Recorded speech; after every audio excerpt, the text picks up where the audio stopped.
Welcome to Poets from the Neighborhood. I am VeerajaR. And I'm Catherine Moore. We hope you'll enjoy the poems we'll be reading today, poems written by your friends and neighbors. The Room with Six Windows by Susie Margaret Ross. I found that picture, our room with six windows, the ceiling skylight where the sun warmed us by day, where the stars came out at night. First, I thought I would cry. Then I remembered how we cherished that big bed, how you stroked my hair, how I worshipped you. Remembering you, our breaths mingled together. Remembering you, the soft touch of your caress, our room with the six windows. Moonrise by Lydia Esmer. I am fond of days like these, when the sun, a playful tease, peers from a cloudy screen in a game of hide and seek, taking turns and having fun, now the clouds, then the sun, to dominate the scene. But they haven't a clue before the day is through. An unseen rival will subdue the jousting of the two, their prominence to undo. From dusk into night, a pale orb rises to glow light, borrowing from solar might its throne to ascend, making those who contend to vanish from our sight. They were ABC delicious, a poem written by myself. The patient spoke of kid capers and playground cats and jammers. His black and white footage never showed the colors. Days when his mother plunked fiesta ware down on a chipped chrome table, red on speckled gold. Dreaming as she plopped spoonfuls onto plates, bacon, eggs, and hash, a working mom's supper.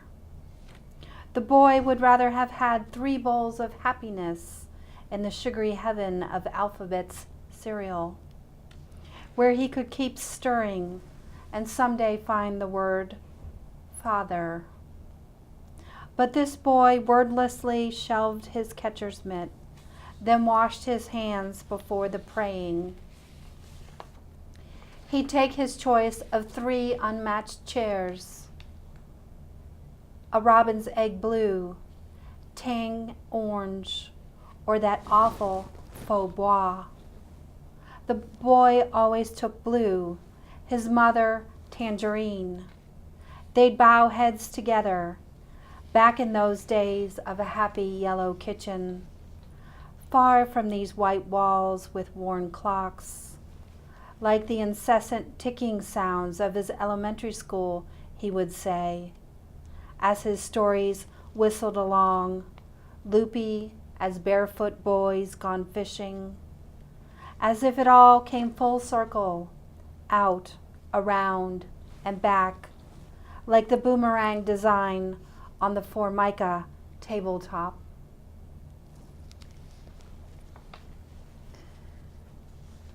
Supermoon, written by me.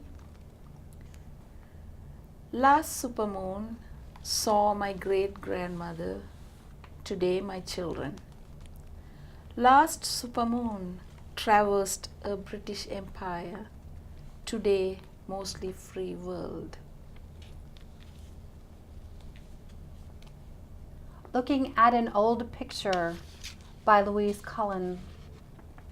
Apparently, I had walked in water to the center of a stream where I knelt down or squatted down, my bottom on my heels, to look at something in the creek, a frog, a fish, a teeny dinosaur.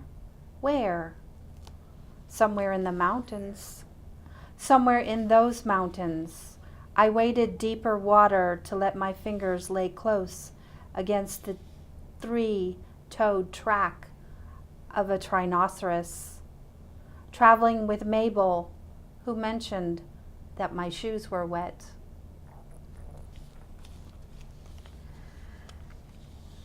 The Other Side by Susie Sims Irvin.